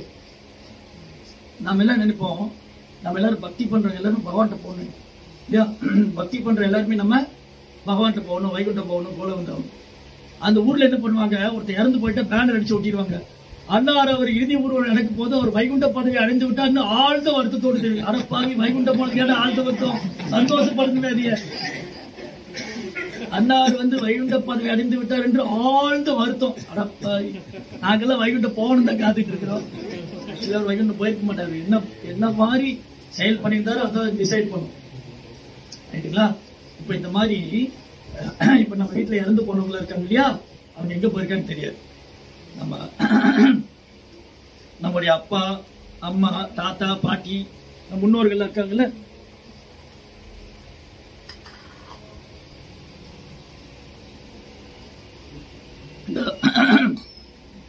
இந்த முன்னோர்கள் இருக்காங்க இல்லையா, அவங்க என்ன ஆனாங்கன்னு தெரியாது. அப்ப என்ன பண்ணுவாங்க, அந்த முன்னோருக்கு செய்ய வேண்டிய ரிச்சுவல்ஸ் இருக்கு. இறந்து போனவங்களுக்கு செய்ய வேண்டிய அந்திம கிரியா. ஏதாவது புரியுதா உங்களுக்கு?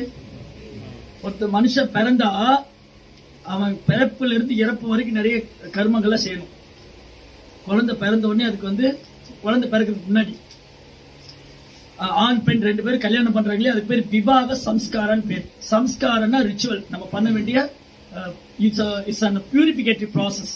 அதாவது நம்மளை புனிதப்படுத்தக்கூடிய ஒரு சடங்கு. அப்ப விவாக சம்ஸ்காரா பாருங்க, கணவன் மனைவிங்கிறது வந்து ஒரு புனிதமான உறவு. அது தெரியாது நிறைய பேருக்கு. அந்த கல்யாணம் விவாக சம்ஸ்காரா, ஒரு சம்ஸ்காரம், இட்ஸ் ஒரு பியூரிபிகேட்டரி ப்ராசஸ். அப்ப அந்த கணவன் மனைவி ரெண்டு பேரும் அவங்க வந்து இல்லற வாழ்க்கையில் ஈடுபடுறதுக்கு முன்னாடி கர்ப்பாதான சம்ஸ்காரம் பண்ணுவாங்க. அது வந்து குழந்தை பிறக்கிறதுக்கு முன்னாடி பிரார்த்தனை பண்ணிட்டு பகவான்கிட்ட பிரார்த்தனை செஞ்சு நல்ல சந்ததி, எனக்கு ஒரு நல்ல குழந்தை வரணும், நல்ல சந்ததி வேணும்னு பிரார்த்தனை பண்றோம். அப்ப முதல்ல என்ன சம்ஸ்காரம் சொன்னேன்? ஃபர்ஸ்ட் விவாக சம்ஸ்காரம், ரெண்டாவது கர்ப்பதானம். கருவுல சிசு வர்றதுக்கு முன்னாடி, ஆண் பெண் சேர்றதுக்கு முன்னாடி ஒரு சம்ஸ்காரம் இருக்கு. அது ஒரு பியூரிபிகேட்டிவ் ப்ராசஸ். நல்ல கான்சியஸ்னஸோட பெற்றோர்கள் எந்த உணர்வுல இருக்காங்களோ அதே மாதிரிதான் குழந்தைகள் வரும். அப்பாவுக்கு அம்மாவுக்கு என்ன சிந்தனை இருக்கோ அதே மாதிரிதான் குழந்தைக்கு வரும், அந்த குழந்தையோட கான்சியஸ்னஸ். அப்ப அவங்க நல்ல கான்சியஸோட நல்ல உணர்வோட அவங்க ஃபேமிலி லைஃப்ல என்கேஜ் ஆகும்போது அவங்க பிறக்கிற குழந்தையும் நல்ல ஆன்மீக சிந்தனையோட குழந்தையா இருப்பாங்க. அந்த பியூரிபிகேட்டிவ் ப்ராசஸ் கர்ப்பதான சம்ஸ்காரம். அதுக்கப்புறம் சீமந்தம். குழந்தை ஒரு 7 மாசம் ஆகும்போது அதுக்கு ஃபுல் ஃபார்ம் கிடைக்கும். நீங்க சயின்ஸ் என்ன ஆகுதுன்னா 7 மந்த்ல தான் அந்த பேபிக்கு ஃபுல் ஃபார்ம் கிடைக்கும். ஃபர்ஸ்ட் ஒரு சின்ன ஒரு சின்ன விதை மாதிரி இருக்கும், அது அப்படியே கொஞ்சம் கொஞ்சமா டெவலப் ஆகி ஒரு 7 மாசம் வரும்போது கை, காலு, நகம், கண் இதெல்லாம் ஃபுல் பாடி ஷேப் ஆகும். அப்போ ஒரு பியூரிபிகேட்டிவ் ப்ராசஸ். இந்த குழந்தையுடைய ஹெல்த்துக்காக வயிற்றுக்குள்ள இருக்கிற சிசு நல்லபடியா டெலிவரி ஆகும்னு சொல்லி சீமந்தம் பண்ணுவோம். சீமந்தனைனா விவாக சம்ஸ்கார, கர்ப்பதான, சீமந்தனைனா. அதுக்கப்புறம் குழந்தை பிறக்கும். குழந்தை பிறந்த உடனே அது பியூரிபிகேட்டிவ் ப்ராசஸ். என்னது? நாமகரணம், குழந்தைக்கு பேர் வைக்கிறது. அப்புறம் அன்னப்பிரசனம், பிரசாதம் கொடுக்குறது. அப்புறம் வித்யாரம்பம், ஸ்கூல்ல படிக்க வைக்கிறது. இப்படி ஒரு ஸ்டேஜ் இருக்கு. அதுக்கப்புறம் அகைன் விவாக சம்ஸ்காரம். அந்த பையன் பெரியவனாவா, கல்யாணம் ஆகும், இப்படி நடக்கும். தென் அந்திம கிரியா, உடலை விடும்போது செய்ய முடியும். ஒருத்தர் பாடி விட்டுட்டா, ஒருத்தர் உடலை விட்டுட்டா என்ன பண்ணணும் அப்படின்னு கேள்வி. ஒருத்தர் இறந்து போனா என்ன பண்ணணும்? அப்போ இந்த இறந்து போனவங்க என்னன்னு தெரியாது. அப்போ அவங்களுக்கு சில ரிச்சுவல்ஸ் எல்லாம் இருக்கு. இப்ப இன்கேஸ் இறந்து போனவர் ரொம்ப பாவம் பண்ணியிருந்தாருன்னா அவர் யமதூதாஸ் கூட்டிட்டு போவாங்க. எப்படின்னா, இங்க போலீஸ் ஸ்டேஷன் போன அந்த அனுபவம் இருக்கு உங்களுக்கு. போலீஸ் ஸ்டேஷன்ல குற்றவாளி உட்கார வச்சு வரோம் போறோம்லாம் அடிப்பான். வர போலீஸ்கார் டியூட்டிக்கு எங்க எப்படின்னு தெரியாது, இந்தியாவில் டியூட்டிக்கு வர போலீஸ்கார் அடிப்பாரு, டியூட்டி விட்டு போற போலீஸ்கார் அடிப்பாரு. அவர் என்டர்டைன்மெண்டா வச்சிருக்காரு. கைதிகள் அப்படி ட்ரீட் பண்ணுவாங்க. அந்த மாதிரி யமதூதாஸ் என்ன பண்ணுவாங்க, இந்த பாடி விட்டுட்டு ஆத்மா பிடிச்சுன்னு போவாங்க. அப்ப நம்ம கேள்வி வந்துடும், நான் தான் பாடி விட்டுட்டேன், எனக்கு எப்படி பனிஷ்மெண்ட் தருவாங்க? இல்லையா? நான் தான் பாடி விட்டுட்டேன், நான் உடம்பு விட்டுட்டேன், எனக்கு எப்படி பனிஷ்மெண்ட்? நான் இந்த உடலை விட்டுட்டேன், எனக்கு இன்னொரு சப்டில் பாடி ஒன்று இருக்கு, சூட்சம சரீரம். அது இந்த பேய் பிசாசு எல்லாம் சொல்றாங்க இல்லையா, பேய் பிசாசு பூதம், அது கண்ணுக்கு தெரியாத உடல் இருக்கு. இப்போ ஒருத்தருக்கு பேய் பிடிச்சுன்னு சொல்றாங்க இல்லையா, எப்படி பேய் பிடிக்குது? ஆல்ரெடி உங்க பாடியில் ஒரு சோல் இருக்கு, இன்னொரு சோல் உங்க பாடி டாமினேட் பண்ணும். அதுதான் இந்த பேய் பிடிக்கிறது, பிசாசு பிடிக்கிறது. யார் ரொம்ப வீக்கா இருக்காங்களோ, யார் ரொம்ப அக்லியா இருக்காங்களோ, ரொம்ப டட்டியா இருக்கிறவங்க, ரொம்ப மோசமா வாழ்றவங்க, அவங்கெல்லாம் கோஸ்ட் அட்டாக் பண்ணும். வீடு சுத்தமா வச்சுக்கிறது இல்ல, குட்டி குப்பையை மூலையில வைக்கிறது, குளிக்கிறது கிடையாது, பழைய நைட்டி ட்ரெஸ் போட்டு, அழுக்கு ட்ரெஸ் போட்டு வீடெல்லாம் சுத்திட்டு இருக்கிறது, அரை ட்ரௌசர் போட்டு கெட்டிலே படுத்துட்டு இருக்கிறது, இதெல்லாம் உச்சி, இது அசுத்தம். இந்த மாதிரி இடம்லாம் அதுக்கு ரொம்ப பிடிக்கும். அசுத்தமான இடம்லாம் அதுக்கு, நான் உங்களை யாரையும் சொல்லல, அசுத்தமான இடத்துக்கு ரொம்ப பிடிக்கும். அது நைட் ஆக்டிவா இருக்கும். அந்த பேய் பூதங்கள்லாம் ராத்திரி ரொம்ப ஆக்டிவா இருக்கும். நீங்க செகண்ட் ஷோ படத்துக்கு போனா உங்க கூட யார் வரான்னு தெரியாது, பின்னாடி டிராவல் பண்ணிட்டு வரலாம், வீட்டுல உங்க கூட உட்காந்துருக்கு. அது மாதிரில இருக்கு காஸ்ட்லி கிரியேச்சர்ஸ், கண்ணுக்கு தெரியாத உயிரினங்கள். அப்போ இந்த உயிரினம் இருக்கு இல்லையா, அதுக்கு உடம்பு இல்லை. இப்போ நான் உங்ககிட்ட ஒரு குலோப் ஜாமுன் கொடுக்குறேன், நீங்க இந்த உடம்பு இருந்தா என்ஜாய் பண்ணுங்க இல்லையா? உடம்பு இல்லாம குலோப் ஜாமுன் எப்படி நீங்க அனுபவிப்பீங்க? இப்போ உங்க மனசுல ஆசை குலோப் ஜாமுன் சாப்பிடணும், அப்படி மனசுலயே அனுபவிக்க முடியுமா? அதை எடுத்து சாப்பிட்டாதான் டேஸ்ட். அப்போ இந்த கோஸ்ட் எல்லாம் இருக்காங்களா, அவங்களாம் என்ஜாய் பண்ண முடியாது. அதுல வேற உடம்புல போகும், அது போய் அவங்க டாமினேட் பண்ணுவோம், ரைட்? அவங்க போய் அட்டாக் பண்ணுவாங்க. சரி, என்னாச்சு? இந்த இறந்து போனவங்க அவங்க ரொம்ப பாவம் பண்ணிருக்காங்க, யாராவது சூசைட் பண்ணிக்கிறோம், those are committing suicide. இப்போ உதாரணத்துக்கு நான் இருக்கேன், நான் ஒரு 70 வயசு வரைக்கும் இருக்கணும், அது எனக்கு பிடிக்கல. எனக்கு இந்த உலக வாழ்க்கையை பிடிக்கல. நான் ஒரு குடும்பஸ்தரா இருக்கேன்னு வச்சுக்கோங்க, நான் பிரம்மச்சாரி குடும்பஸ்தரா இருக்கேன், எனக்கு என் மனைவி பிடிக்கல, பிள்ளைங்களை பிடிக்கல, நான் சூசைட் பண்ணிட்டேன். எப்போ? 40 இயர்ஸ்ல, 40 வயசுல நான் தற்கொலை பண்ணிட்டேன். ஆனா என்னுடைய டெத் 70, நான் 70ல இறந்து போவேன். மீதி 30 பேய் தான். மீதி 30 இயர்ஸ் இருக்குல்ல, என்னோட லைஃப் டைம் முடியறதுக்கு முன்னாடி நான் அந்த பாடியை வந்து நானே விட்டுட்டதுனால எனக்கு வேற உடம்பு கிடைக்காம இருக்கு. அதுக்கப்புறம் இந்த யமராஜ் கோர்ட்டுக்கு போவோம். அங்க போகும்போது பனிஷ்மெண்டோட தான் போவோம். அவர் என்ன பண்ணுவாங்க, யமதூதாஸ் கேட்பாங்க, உனக்கு மனுஷ வாழ்க்கை கொடுத்துட்டே என்னைக்கா ஒரு நாள் விஷ்ணு கோயில போய் நமஸ்காரம் பண்ணிருக்கியா, ஏதாவது பகவானை பத்தி பேசியிருக்கியா, நாம ஜெபம் பண்ணிருக்கியா அப்படின்னு பலன்னு அறிவாங்க. மயக்கம் போட்டு விழுவீங்க, தண்ணியை தெளிச்சு மயக்க தெளிப்பி அடிப்பாங்க. அப்படியே அடிச்சு கூட்டிட்டு போய் யமராஜ் முன்னாடி நிப்பாட்டுவாங்க. யமராஜ் கேட்பாரு, ஓகே இவர் என்னென்ன பாவம் செஞ்சிருக்காரு, ஒரு பெரிய லிஸ்ட். யமராஜுக்கு ஒரு அசிஸ்டன்ட் இருக்கு, அவர் பேர் தெரியுமா, சித்ரகுப்தா. சித்ரகுப்தானா, சித்ரா மீன்ஸ் எழுதுறது, குப்தா மீன்ஸ் இன்விசிபிள், பார்க்க முடியாது. இப்ப இங்க சித்ரகுப்தா இருக்காரு, நம்மளால பார்க்க முடியல. சித்ரகுப்தா ரெக்கார்ட் பண்ணிட்டாரு. 8:50க்கு ஆலோட் சத்தார்ல இவங்க எல்லாம் உட்காந்து பகவத்கீதை படிச்சுட்டு இருந்தாங்க. ரெக்கார்ட் ஆயிடுச்சு, நம்ம ரெக்கார்ட்ல இருக்கு, அதனால தப்பிச்சுக்கலாம், நம்ம தப்பிச்சுக்கலாம். இதே 8:50க்கு நீங்க வெளியில நின்று யாரோ செஞ்ச நாசிலம் எல்லாம் சாப்பிட்டு இருந்தீங்கன்னா, இவன் டைம் வேஸ்ட் பண்ணிட்டு இருந்தா, லைஃப்ல வந்து பிரசாதம் சாப்பிடவே இல்லை, அங்க போனா நாசிலாம கிடைக்கும், பிரசாதம் கிடைக்கும், அதை சாப்பிடல, என்ன பண்ணலாம். அதுல வேற கோழி பிரியாணி எல்லாம் போட்டு அவ்வளவுதான் முடிச்சது லைஃப். மும்பி பாகத்துல போட்டு வறுத்து எடுத்துருவாங்க. கிரில் சிக்கன் என்ன பண்ணுவாங்க, அந்த நரகலோகத்துல ஒரு கிரில் மிஷின் இருக்கு, நம்மளை கட்டி தொங்க விட்டுருவாங்க. நம்ம சுத்திட்டே இருப்போம், நம்ம சாப்பிட்ட சிக்கன் இருக்குல்ல, அது வந்து நம்மள சாப்பிட்டு இருக்கும். அதுதான் மாம்சா. எஸ், உண்மை. இதெல்லாம் சும்மா டைம் பாஸ்க்கு விளையாட்டுக்கு சொல்றது, இதெல்லாம் உண்மை. மாம்சான்னு என்னது, எனக்கு ஒரு நாள் அந்த நிலைமை வரும். நான் ஒரு விலங்கை கொன்னா அந்த சுதந்திரத்தை நான் பறிக்கிறேன், எனக்கு same, I also face that same suffering. அந்த கஷ்டத்தை நானும் அனுபவிக்கிறேன். அப்ப என்ன ஆயிடுச்சு, இந்த மாதிரி நரகத்துக்கு போகும். அங்க போய் சிவியர் பனிஷ்மெண்ட் முடிச்சுட்டு நெக்ஸ்ட் பாடி. அது எப்படி இருக்குன்னு தெரியாது, அது பன்னிக்குட்டியா இருக்கலாம், மனுஷனா இருக்கலாம், மிருகமா இருக்கலாம். அப்போ இந்த புத்ரா பையன் என்ன பண்ணணும்னா, பையன் வந்து இறந்து போன அப்பா அம்மாவுக்கு சில டியூட்டிஸ் எல்லாம் பண்ணணும். இது ஜென்ரலா வந்து இந்த உலகத்துல ஒரு ஒரு பையனுடைய வேலை என்னன்னா, அவன் தன்னையும் விடுவிச்சுக்கணும், தன் பெற்றோர்களையும் விடுவிக்கணும். அவங்க வந்து இந்த அமாவாசை எல்லாம் வருது இல்லையா, அமாவாசை இதெல்லாம் வரும்போது திதி கொடுப்பாங்க. வருஷம் அவங்களுடைய இறந்து போன திதி வரும். அப்போ ஐயர் கூப்பிட்டு வச்சு அதுக்கான யாகம் பண்ணி அப்ப அவங்களுக்காக பிண்ட தானம் பண்ணுவாங்க. இது வந்து எப்போ அவர் உடலை விட்டதுலேருந்தே பண்ணணும். ஒரு அப்பா உடலை விட்டுட்டாருன்னா அது வந்து ஒரு கம்யூனிட்டிக்கு ஒரு இது உண்டு. சில கம்யூனிட்டி வந்து 16 days 10 days அந்த மாதிரி இருக்கும். 10 நாள் அந்த கர்மா செய்யும். இந்த பிண்ட தானம் சொல்றோம் இல்லையா, என்னன்னா இந்த இறந்து போனவங்க ரொம்ப பசியா இருக்கும், சாப்பிட முடியாது, ஆனா உடம்பு விட்டுட்டாங்கல்ல. அப்ப என்ன பண்ணுவாங்க, இந்த பையன் வந்து ஐயரை வச்சு யாகம் செஞ்சு இந்த பிண்ட தானம் பண்ணுவாங்க. அந்த எள்ளு தண்ணி எல்லாம் விட்டு அவங்களுக்கு பிரார்த்தனை பண்ணுவாங்க. அது விஷ்ணுவுக்கு அர்ப்பணிப்பாங்க. அது வந்து விஷ்ணு விஷ்ணு விஷ்ணுன்னு சொல்லி கொடுப்பாங்க. அப்ப பாருங்க, ஒருத்தரை வந்து நரகத்திலிருந்து விடுவிக்கனாலும் விஷ்ணுடைய நாமத்தை தான் சொல்லணும். நீங்க விஷ்ணு மேல அன்போட சொல்றீங்களோ இல்லையோ, நரகத்துக்கு போகாம இருக்கிறது வெளியே சொல்லிதான், வேற வழி இல்லை. நம்ம கிருஷ்ணன் மேல அன்போட அப்படி பிரேமத்துல ஹரே கிருஷ்ணா மந்திரம் சொல்றோமோ இல்லையோ, அட்லீஸ்ட் நரகத்துக்கு போகாம இருக்குன்னு தான் சொல்லணும். யாரு பகவான் அவங்க சொல்றாங்களோ நரகத்துக்கு போக மாட்டாங்க. அப்ப என்ன ஆயிடுச்சு, இந்த பையன் வந்து ஒரு நாள் கொடுப்பாரு. அப்புறம் அந்த அப்பா வந்து பித்ருலோகத்துக்கு போய் சேர்க்கணும். முன்னோர்கள் எங்க போகணும், முன்னோர்களுடைய பிளானட் வந்து பித்ருலோகம். அந்த முன்னோர்கள் எல்லாம் இறந்து போறவங்க பித்ருலோகத்துல இருந்து நம்மளை ஆசீர்வதிப்பாங்க. என் குடும்பத்துல இப்படி ஒரு நல்ல பையன் வந்தா, எனக்காக எல்லாம் பண்ணா, ரொம்ப சந்தோஷம், எங்களுக்கு எந்த நஷ்டம் இல்லை.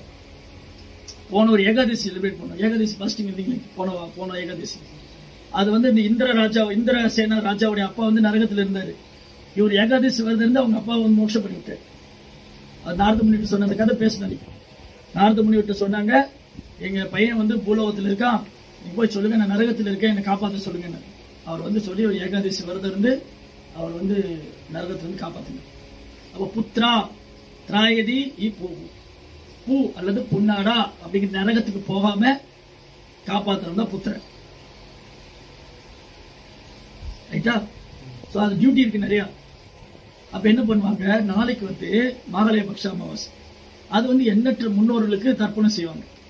அது வந்து எவ்வளவு முன்னோர்கள் நமக்கு பேரெல்லாம் தெரியலாம் கூட பரவாயில்ல, அவங்க அந்த ஃபேமிலியில் உள்ள அந்த எல்லா யங்ஸ்டர்ஸ்க்கும் தர்ப்பணம் பண்ணா அவங்க எல்லாருமே மோசம் அடைவதா அந்த சடங்கு சொல்லுது. பட் ஆனா இதுல கவனிக்க வேண்டிய விஷயம் என்னன்னா, இந்த சடங்கு முறையை வந்து இப்ப யாரும் ஒழுங்கா பண்றது, அதான் அர்ஜுனன் சொல்றாரு. அர்ஜுனன் என்ன சொல்றாரு, இந்த சடங்கு பண்ணலைன்னா எல்லாம் நரகத்துக்கு போயிடுவாங்க. ஓகே, பட் அந்த சடங்கு மாதிரி பண்ணா அவங்க வந்து சொர்க்கத்துக்கு போவாங்க, பித்ருலோகம் போவாங்க. ஆனா அவங்க பிறப்பிறப்பு வந்து விடுபட மாட்டாங்க. அந்த புண்ணிய கர்மலாம் முடிஞ்சு திரும்பி பிறவி எடுப்பாங்க. அப்போ பிரபுபா என்ன சொல்றாரு, இங்க ஒரு குடும்பத்துல ஒரு பையன் அல்லது ஒரு குழந்தை என்ன பண்ணணும், இல்ல நாம என்ன செய்யணும், நம்மளுடைய தர்மம் என்னன்னா, நம்ம எப்ப இந்த பூமியில பிறந்தோமோ அப்பவே நம்ம எல்லாரும் கடன்காரங்க. நம்ம எல்லாருமே கடன்காரங்க இல்லையே. நான் யார்ட்டையும் கடன் வாங்கவே இல்லையே, வாங்கியிருக்கோம். அதான் இங்க ஒரு லிஸ்டே கொடுத்துருக்கு. நம்ம யார்கிட்டலாம் கடன் வாங்கியிருக்கோம்? தேவ, ரிஷி, பூதாப்த, பித்ரு. நம்ம தேவர்கள் கடன் பட்டிருக்கோம். இந்திரா, சந்திரா, வருணா, அக்னி, வாயு, அஸ்வினி குமாரா, அஷ்டதிக் பாலகா, பிரம்மதேவ், மகாதேவ், நம்ம தேவர்கள் கடன் பட்டிருக்கோம். ஏன்னா அவங்க தான் ஒரு இன்சார்ஜ். வெளிச்சம், நீர், நெருப்பு, காற்று. அப்ப அவங்ககிட்ட இருந்தாலும் வாங்கிக்கிறோம். அப்ப அவங்களுக்கு கடன் பட்டிருக்கோம். அப்புறம் நம்ம இந்த உலகத்துல வர்றதுக்கு ஒரு அப்பா அம்மா, ஒரு பேரண்ட், அவங்க ஒரு கருவியா இருந்திருக்காங்க. அப்ப அவங்களுக்கு கடன் பட்டிருக்கோம். பெற்றோருக்கு கடன் பட்டிருக்கோம். தேவர்களுக்கு கடன் பட்டிருக்கோம். ரிஷிகளுக்கு கடன் பட்டிருக்கோம். பகவத்கீதை எழுதிக்கார் வியாசதேவ். இது படிக்கலாம் எப்படி இதெல்லாம் தெரியும். அப்ப வியாசதேவ் கடன் பட்டிருக்கோம். அப்புறம் மற்ற ஜீவராசி, பசு வந்து பால் கொடுக்குது, எருது வந்து நிலத்தை உழுது பயிராக்குது, தேனி வந்து தேன் கொடுக்குது. எவ்வளவு ஜீவன் நாம இந்த உலகத்துல உயிர் வாழ்றதுக்கு நம்ம நிறைய ஜீவன்களை சார்ந்திருக்கோம். தாவரங்கள், காய்கறிகள், பால், பழம். அப்ப அவங்களுக்கு கடன் பட்டிருக்கோம். அப்புறம் நம்ம ஒரு குறிப்பிட்ட குடும்பத்துல பிறந்தா அந்த முன்னோருக்கு கடன் பட்டிருக்கோம். இப்ப இந்த கடனில் எப்படி அடைக்கிறது? நீங்க அடைக்கலாம் நினைச்சதுல அடுத்த பெரிய வந்துடும், திரும்பி கடனாளி தான். இந்த கடன் குறைவே செய்யாது, இது இன்க்ரீஸ் ஆகிட்டே தான் போகும். அப்போ பாகவத் என்ன சொல்லுது, இத வந்து ஒரு சமய சடங்கா செய்யறதை காட்டிலும் யார் ஒருத்தர் விஷ்ணு பக்தி பண்ணிட்டு இருக்காங்களோ, யார் வந்து ஹரே கிருஷ்ணா கிருஷ்ணா கிருஷ்ணா ஹரே ஹரே, ஹரே ராம ராம ராம அவங்க பகவான் நாமத்தை சொல்லி, இந்த நாமம் வந்து யஜ்யம். ஹரே கிருஷ்ணா வந்து இந்த யுக தர்மம், இந்த யுகத்துக்கான யஜ்யம். யஜ்ஞானாம் ஜப யஜ்யோஸ்மி, நான் யாகங்களே ஜபயாகமா இருக்கேன்னு பகவான் சொல்றாரு. அப்ப யாகம் செஞ்சுட்டு பகவானுக்கு சமைச்சு நிவேதனம் பண்ணது யஜ்ய பிரசாதம். அதை பகவானுக்கு படைச்சிட்டு அதை சாப்பிட்டா அது யஜ்ய பிரசாதம். அதெல்லாம் நம்ம தூய்மை அடைகிறோம். நம்ம மட்டும் இல்ல, யார் வீட்டுல பகவானுக்கு பூஜை பண்ணி, துளசி பூஜை பண்ணி பகவானுக்கு நிவேதனம் செஞ்சு அந்த பிரசாதத்தை சாப்பிடுறாங்களோ அவங்க எண்ணற்ற முன்னோர்களை விடுவிக்க முடியும் பிரபா சொல்றாரு. எண்ணற்ற முன்னோர்களை, நம்ம அப்பாவை மட்டும் இல்ல, பல தலைமுறைகளை விடுவிக்கலாம்.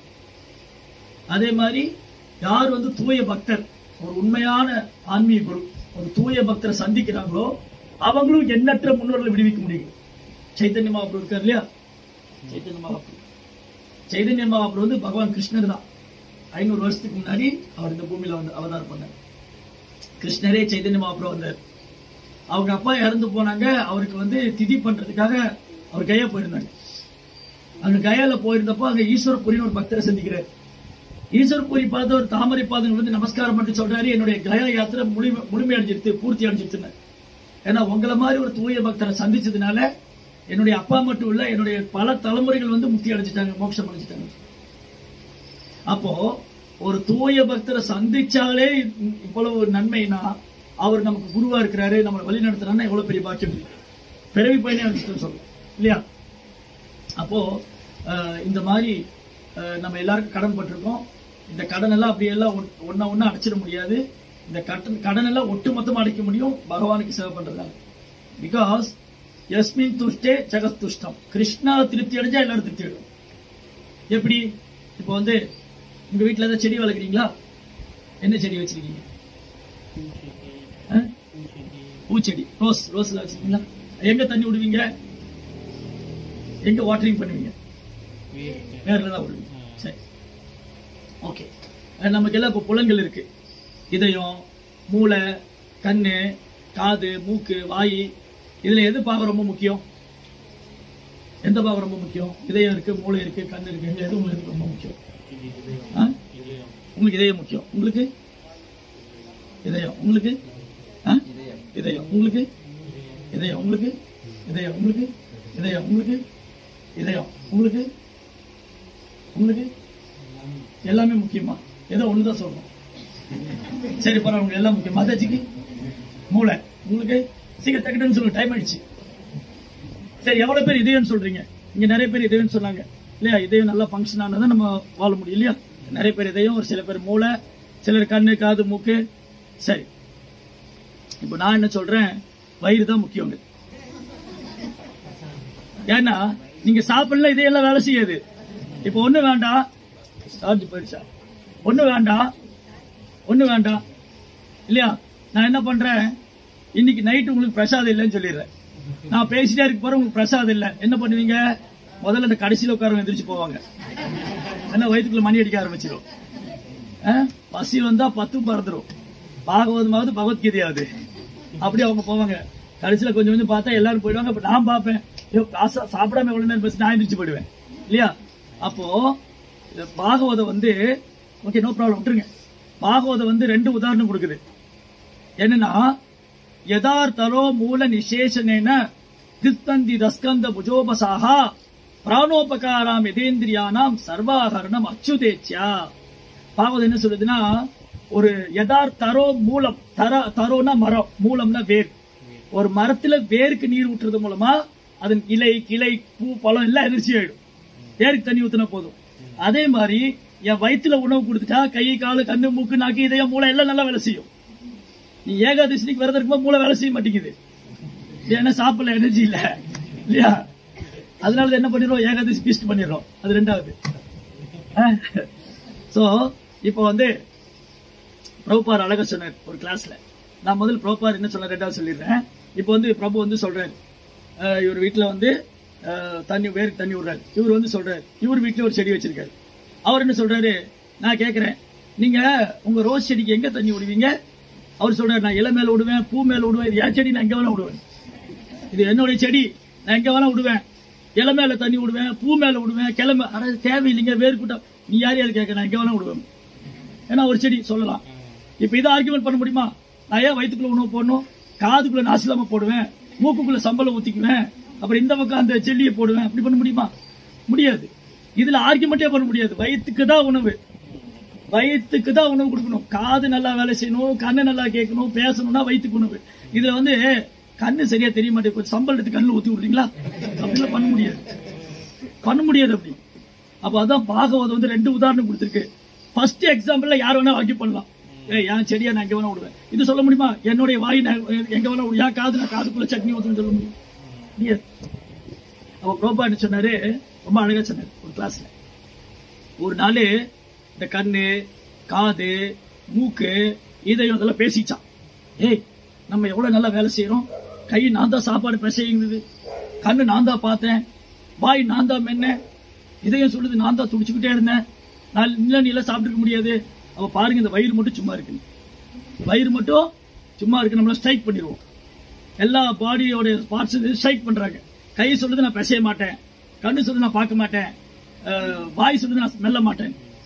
டைம் ஆயிட்டே இருந்தது, ஒன்னா வித்ட்ரால் பண்ணாங்க. என்ன முடியாது, அதுக்குள்ள போய் ஆகணும் இல்லையா? அப்படிதான் இந்த புலன்களை வந்து தனித்தனியா வந்து சந்தோஷப்படுத்த முடியாது. வயிற்றுக்குள்ள உணவு போட எல்லாம் சந்தோஷம். அதே போலதான் பகவான் விஷ்ணுவுக்கு பக்தி தொண்டு செய்யறது மூலமா எண்ணற்ற முன்னோர்கள், பெற்றோர், அப்புறம் வந்து தேவர்கள், ரிஷிகள், அப்புறம் வந்து மற்ற ஜீவராசி எல்லாரும் திருப்தி ஆயிடுவாங்க. அதனால விஷ்ணுவுக்கு பக்தி செய்யறவங்க யாருடைய வீட்டுல இந்த மாதிரி பூஜை மண்டபம் வச்சுட்டு நாம ஜபம் பண்ணி பகவானுக்கு பிரசாத நிவேதனம் பண்ணி அதை பகவானுக்கு ஆஃபர் பண்ணிட்டு சாப்பிடுறாங்களோ அவங்க யாருக்குமே கடமைப்பட்டவங்க கிடையாது. அவங்க எந்த சட்ட திட்டத்துக்கும் உட்பட்டவங்க கிடையாது. வேத கொள்கைகளுக்கு கட்டுப்பட்டவங்க கிடையாது.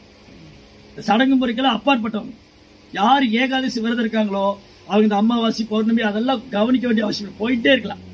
மாசத்துல 2 ஏகாதசி வரும். அந்த 2 ஏகாதசி விரதம் இருந்துட்டா வேற எந்த விரதம் இருக்கு தேவையில்லை. பௌர்ணமி, சஷ்டி, பிரதோஷம் ஒரு விரதம் தேவையில்லை. 2 ஏகாதசி விரதம். அப்புறம் நம்ம யாருக்கு கடன்பட்டவங்களும் இல்லை. இல்ல பிரபு, நாங்க ஏதாவது செய்யணும் எங்க முன்னோருக்கு, அதுதான் நீங்க ஆல்ரெடி பக்தி பண்றீங்க. நம்ம பக்தி பண்றதுனாலேயே நம்ம முன்னோர்கள் ரொம்ப ஆசீர்வாதம். அவங்க சொல்லுவாங்க, பரவாயில்ல, என் குடும்பத்துல ஒரு பக்தர் வந்திருக்காங்க, அவர் நாம ஜெபம் பண்றாங்க, நான் ரொம்ப பாக்கியம், இந்த வம்சமே ரொம்ப பாக்கியம் பண்ணிருக்கு. ஒரு குடும்பத்துல ஒருத்தர் பக்தரா இருந்தாங்க அப்படின்னு சொன்னா அந்த வம்சமே ரொம்ப பாக்கியம் பண்ணிருக்கு.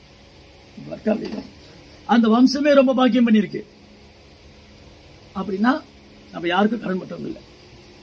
சரி, அப்போ இந்த இந்த மாகாளய பக்ஷம் வருது இல்லையா, இந்த மாகாள அமாவாசை, மாகாளய பக்ஷம் அல்லது பிருத்து பக்ஷா, இதுல சமய சடங்கு பண்றவங்க என்ன பண்ணுவாங்க, முன்னோர்களுக்காக தர்ப்பணம் பண்ணுவாங்க, பிண்ட தானம் பண்ணுவாங்க, பசுக்கு தானம் செய்வாங்க. ஓகே, நல்ல விஷயம். அவங்க பக்தி இல்லாதவங்க, பக்தி பாதைக்கு வராதவங்க. பக்தி பாதையில் இருக்கிறவங்க என்ன பண்ணலாம், பக்தி பாதையில் இருக்கிறவங்க அவங்க பகவானுக்கு பிரசாதம் பண்ணி ஆஃபரிங் பண்ணிட்டு அவங்க இறந்து போன தாத்தா பாட்டியோட போட்டோ வச்சு அவங்க பிரசாதம், இது ஒரு வகையா பண்ணலாம்.